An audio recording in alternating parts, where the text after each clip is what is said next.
Welcome to Dig It, a real estate podcast by Hubbell Realty Company. Hey everyone, Matt Weller, Vice President of Development at Hubbell Realty Company, here today with Stephanie Poole from Simonson. We're going to have a little conversation here on architecture and the Simonson and Associates relationship with Hubbell Realty, some history there, and kind of what we do on a day-to-day basis. So, Stephanie.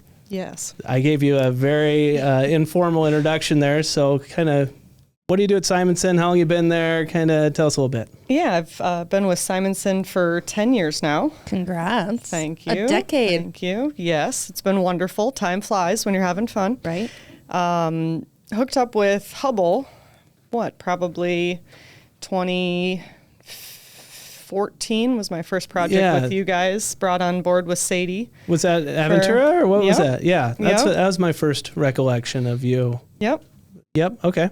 So, gosh, that was 10 years ago. Multifamily. Before that with Simonson, I was doing a lot of commercial offices, banks, kind of stuff like that. So Hubbell was my first introduction for architecture into kind of that multifamily realm. So, great. Started at Iowa State. Go Cyclones. But you said you're going to a Hawkeye tailgate. Yeah. So let's get into that a little bit. I was invited. I was invited. But now you're providing food. Yes, invited to cook. Gotcha. Correct. That's great. But that's okay. Are you secretly a really good cook? Well, I used to be better, but my husband's better than I am, so he's just kind of taken over that role. Okay. I'm kind of like the sous chef. Like so you're a good cook. He does the main stuff, and then I do all the other side stuff, and then I do the dishes. Very important Lots part of of dishes. cooking. Yeah. It's good to be good at dishes. Yeah.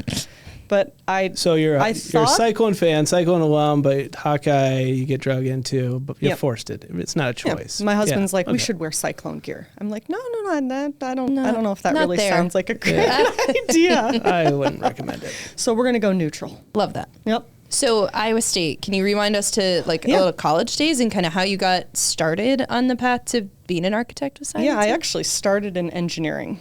I always liked drawing. I always liked arts growing up, but really got into math. I like puzzles. Gosh, I didn't know that, but that explains so much. It really does. Because one of the things, I mean, the balance of, I'm in engineering at Iowa State, right? And the balance of what we do and what an architect, desires to create are usually a little bit at conflict, Yep. But you do a really good job of being practical. And sometimes at the fault of the teachers and professors of the architectural program, but it was a good mix. So I started with 2 years of engineering. Lacked that creative design side. So I was just lucky, honestly, that Iowa State is accredited in architecture. It's a good engineering school, but it was easy for me to switch over. So nice. I graduated with an engineering minor, and then so I was the first at Iowa State to have both.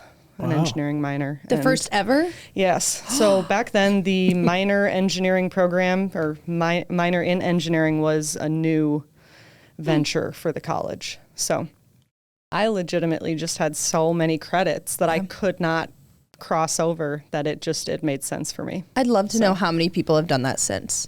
I'm going to find that out. Sadie graduated with the same, but... Was it intentional or accidental? Like yours, you kind of... Mine, I just kind of went into it. Yes. Okay. Yeah. But my name was alphabetically before hers, so I was technically the first. Did you graduate together? Yes, we did. I did not know that. So did you start at Simonson at the same time, or how did that work? She interned during school. So I didn't do any interning during school. I was behind a bar, bartending. So also important. Making money. Which money. Also makes sense. Like I'm really piecing things together. Glad we're doing the math for you today, Matt Weller. So she interned during college and then brought me on actually straight out of maternity leave with my first child. Awesome. So that's amazing. And 10 years now at Simonson. 10 years. Great. Yeah. Great. What else? What other gap? What other gap can I fill in here? I'm processing everything I just learned. So all the new information. I'm curious in like how Hubbell started working with Simonson. How did that relationship kind of start, if you know? But if you don't, what are some of the, like, let's go to some of the early projects. Yeah. I'm going to answer that with I don't know. So I've been at Hubbell about 11 years and been working with Simonson since then, but I assume that started earlier. So do you have any history on that? I don't much. Yeah. I would have to go to Mike to that. Yeah, we'll get Mike on another time. We will get Mike on. Those early days. I know he started Simonson in 1989, so I do know that much. I know that much as well. And so it is interesting just to see how I wish we could look back and take a picture and say, okay, here's what the landscape looked like. Here's some of the what East Village, what downtown, what some of these areas looked like. And since then, and since bringing you on, now we're 2024, which is wild. 34 years later. Yeah. Things have changed a lot. And that's just something about the profession in general, is it's forever changing. I mean, if you stand still, you're behind. It's the upkeep, the market studies that you guys partake in, the research that you do, existing buildings, existing units, do they work? What about them works great? How can we incorporate that into something else? The trends are forever changing, whether they're colors. No more orange for a while. I think we call that terracotta. Yeah, you call it what you want. It's orange. It's orange. No, we spend a lot of time. So Stephanie and I and the greater team, both on the Hubbell side and Simonson side, working on 10 projects probably at any given time. Yes. And we spend a lot of time talking about unit layouts and form and function, right? Like Stephanie and her team understand that we talk about cost and value. How can we cut down on cost while not diminishing value? That can be unit sizes, it can be layouts, it can be different things. Or how can we generate more value for our residents and our tenants at a rate that exceeds what it's the incremental cost to make that change? Yep. So we talk a lot, probably I think a lot more than normal people on, a bedroom size, 3 inches here, 6 inches there, how a unit functions for the resident. And part of that is our vast knowledge from our existing residents and our properties, and asking them, what do you like? What don't you like? What's popular? Why? And taking that information and collaborating on a project and incorporating it, and hopefully a few years later our assumptions pan out and we've got a successful project. Yep. How do you work? I mean, you mentioned it. Engineers and architects can have a different viewpoint, but how do you work creatively together if you do have to overlap so much on so many intricate details? I can speak from my perspective. Yeah, well, it usually starts with your team in general, kind of looking at the product, the demand, what the market studies are saying. And then you kind of come to us then with, I'm going to need a building with however many units. You give me the unit mix, 1 bedroom, 2 bedroom, studios, maybe some 3 bedrooms. And back to this, I like to do puzzles. That's where I get to like piece it together and make a building that is efficient and it works. Yeah. I would say a strength of our relationship is a function of lack of ego on your side, and just the longevity of the relationship and the mutual respect we have for each other. We can challenge things and quickly say things and not worry about, Stephanie can go out on a limb and say, hey, I was looking at this. What do you think? And we can say, oh, that's awesome. Or we can say, no, don't like it at all. And it's like, okay, well, and we can move on. But at the same time, we can sit in a room or on Bluebeam on Teams, which we do, and in real time kind of play with things and work it out rather than a volley back and forth of here's a revised plan, provide comments, revised plan, comments. It's like it's looking at a problem together and how can we creatively, or maybe not a problem, just we had a project Forge that we turned over, and we kind of mimicked that multiple times, but it's taking what we did once and how can we make minor changes to make it better. Mm-hmm. And you're talking about Forge 65, which is an apartment townhome community in Pleasant Hill. Yep. And so how did you guys modify that exactly? Or you mimicked it? I think our 2-bedroom units changed. Yep. We looked at the kitchen layouts and we were spending more there than on some comparable units. So cabinets. Should we get into? No, I don't think we should get into cabinets a lot. Spare the listeners. I'm kidding. Well, one of them was I don't remember what we called it. Was it the Carbon? The 2-story, 3-bedroom, 3.5 bathroom townhome. We reconfigured the first floor with the bathroom and the closet that we repurposed from a previous project. Yeah, so it's amazing once you walk a unit, once the walls are up and the drywall's up and you start walking around, noticing like the door into the bathroom then conflicted with the door into the closet a little bit, and just being able to switch that stuff around. Constructability as well. Working with Hubbell Construction Services, they find things that can be done a little bit more efficiently or in an easier manner for their subs, and they share that information with us, and then we can then make that happen on the next round. Absolutely. That's critical information on constructability. Yep. Because you think you know the best way, but somebody else might have a better idea. Yep. And again, it's not having the ego where our assumption is right and you're wrong. It's what do you have? What opportunities are there to make it better, and what ideas do you have, frankly? So, and kind of back to not necessarily problems, but everybody comes with their solution, and we talk about it. Yeah. The problem isn't just presented at the table and then walked away from. It's a conversation, and everybody brings something to that conversation. I might have a solution. Matt might have a solution. Hubbell Construction Services will give their opinion for constructability, and then we come to a solution together. So, well, and so you said something about Bluebeam and Teams. For people who don't know what Bluebeam is, maybe a quick touch on that. I've seen it. I do know. Yeah. So it's technology since you've started has to have just changed. So Bluebeam, to answer that, it's like a PDF editing software. It's not AutoCAD. I think everybody's kind of heard of AutoCAD. It's simpler. Matt gets to play architect. You can draw lines. Yeah, you get to play architect. You get to draw lines. That's it does not take long. I think you probably time me from the start of a meeting till when I either jump up and start drawing or take over and start drawing ideas. I've experienced it. But honestly, he shares steals my screen. I'll be screen sharing, and he'll be like, "No, let me do this.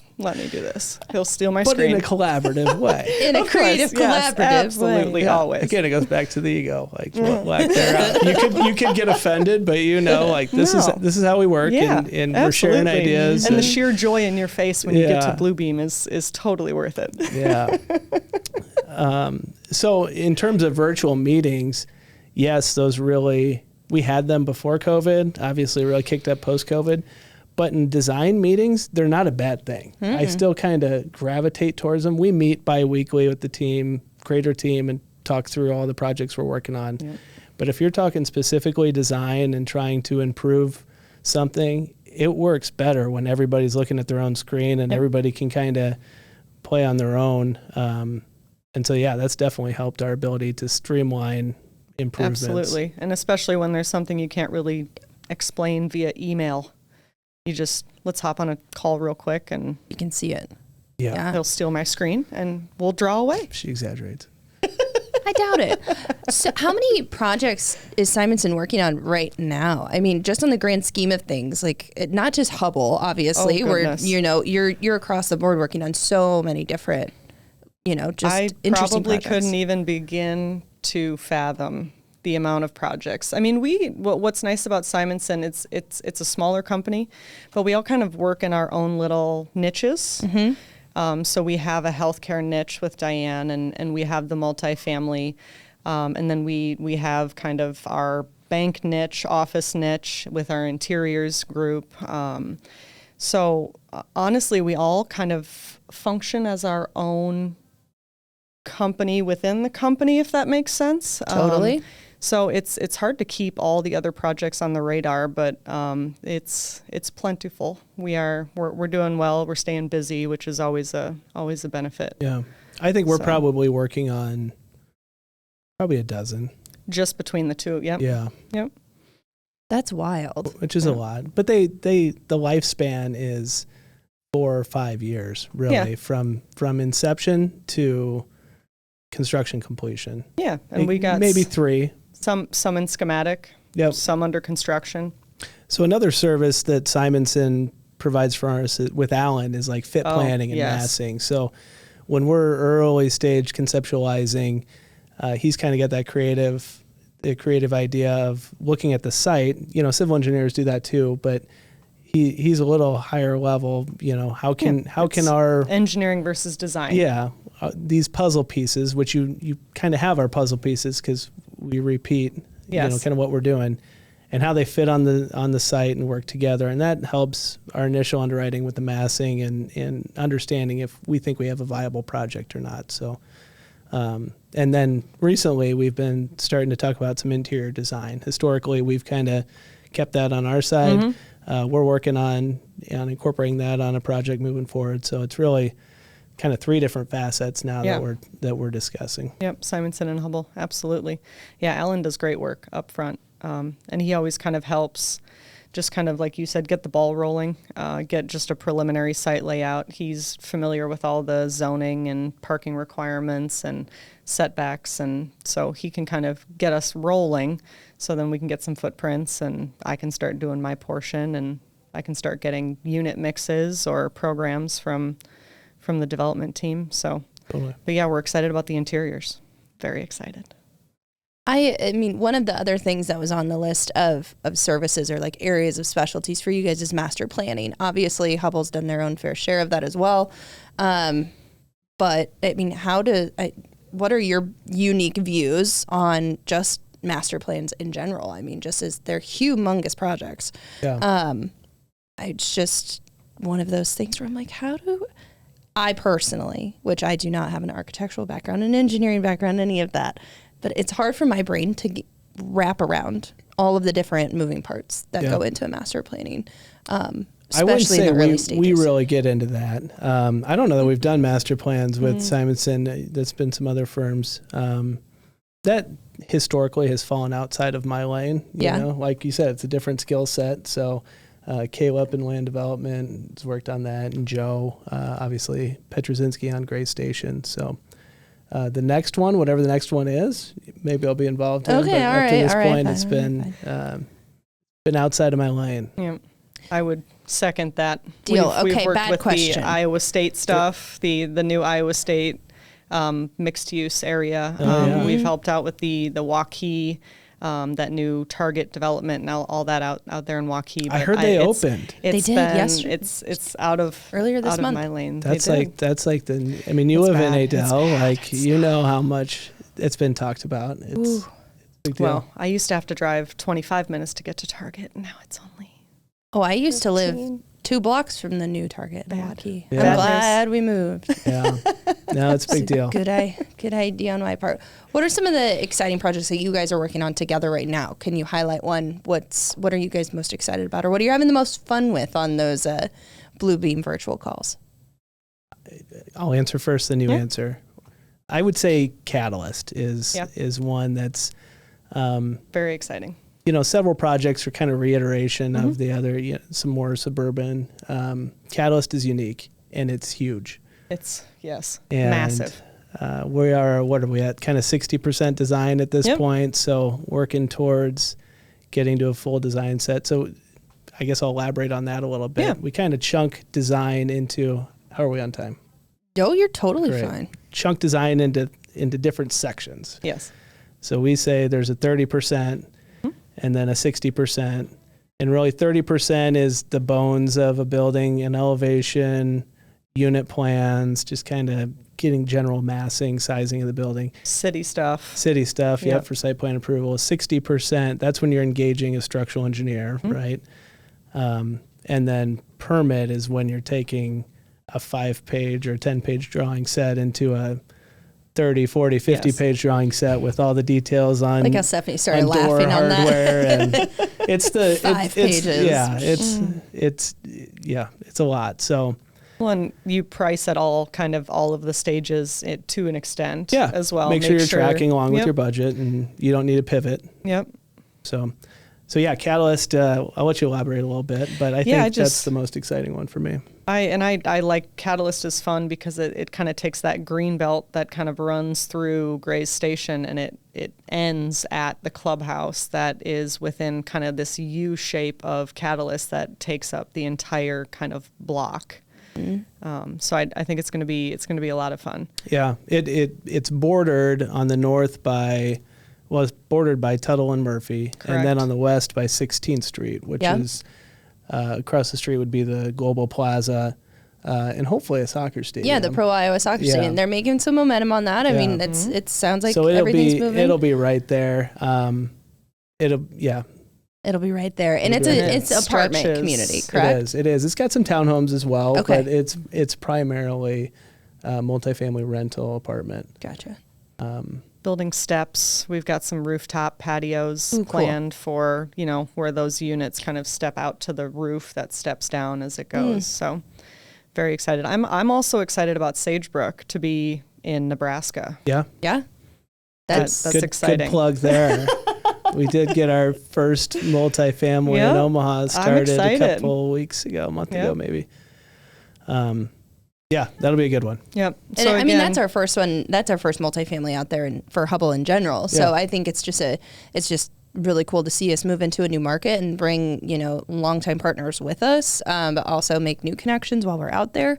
I'm excited to see how that one turns out too. It really will be interesting to see. That's apartments and townhomes, right? Yeah. Yep. Yes. Both. Yep. So another cool thing about Catalyst I kind of forgot about is it Barrel Aged Productions? Is that your... Yes. I forget the name. Yes. Jonathan. Yeah. He does our renderings. So we went over there twice with full VR masks. Yep. And they put you up on like a mezzanine balcony in their office.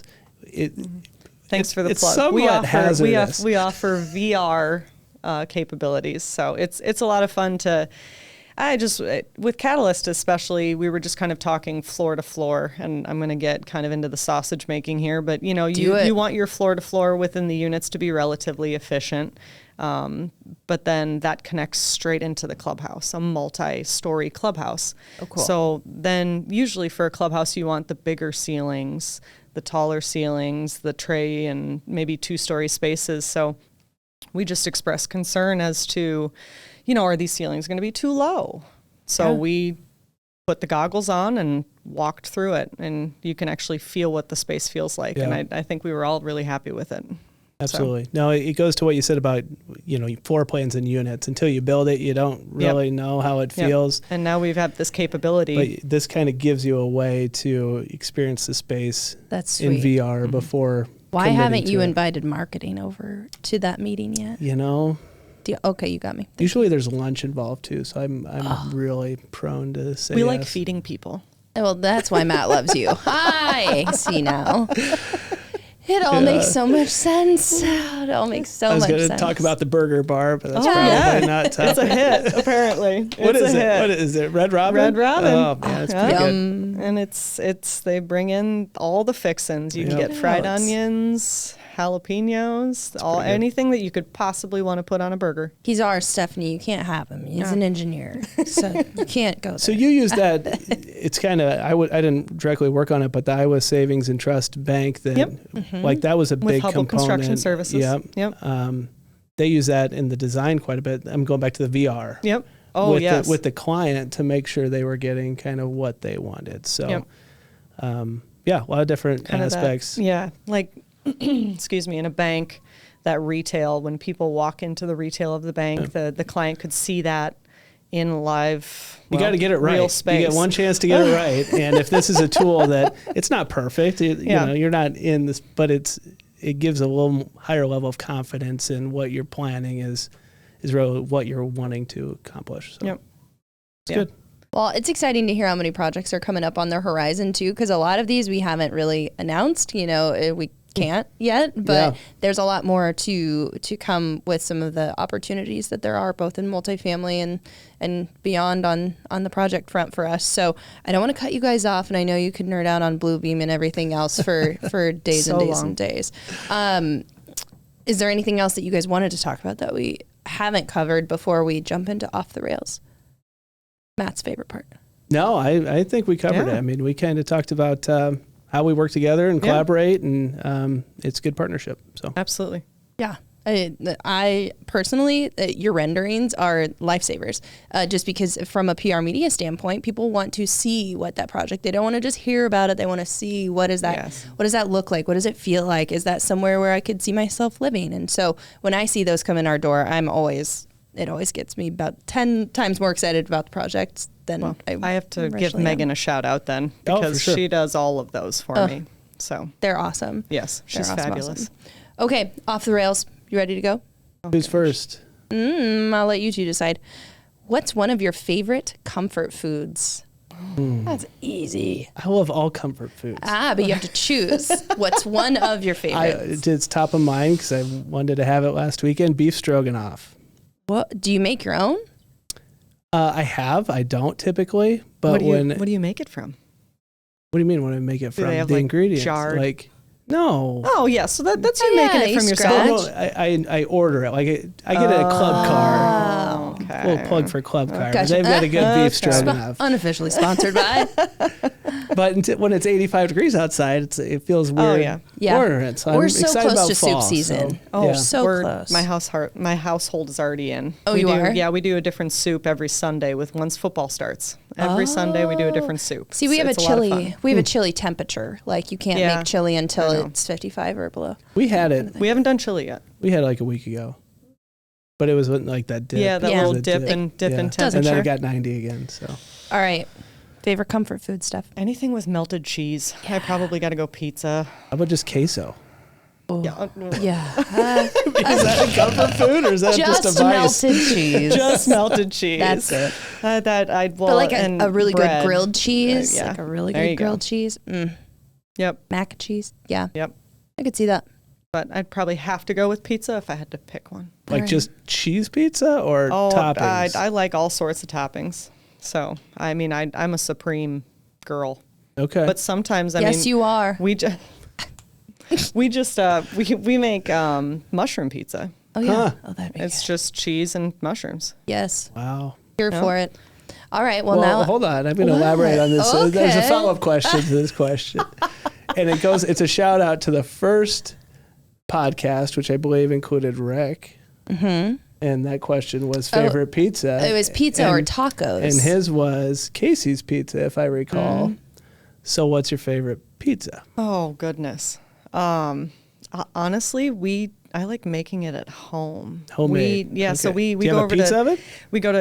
I have a stone. We go over to Gateway. And Gateway actually, so the pizza that you can get at Centro, the Orchestrate kind of recipe, you can just get the dough, raw dough at Gateway in the cooler. Did not know that. Yep. Also unofficially sponsored by Gateway Market. And then we kind of roll it out. See what sounds good to people. Get the stone hot, probably like 450 in the oven, and then just roll with it. Pull out the leftovers and throw them on the pizza, and there you go. Yep. Mashed potato pizza. Oh, okay, Fongs. We're really taking a left turn. Don't joke. Italy was the first time that I was introduced to potato on a pizza. It's a thing. Just potato and onion.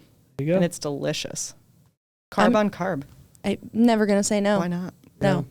All right. Love it. Well, thank you guys so much for taking the time to come on the podcast today.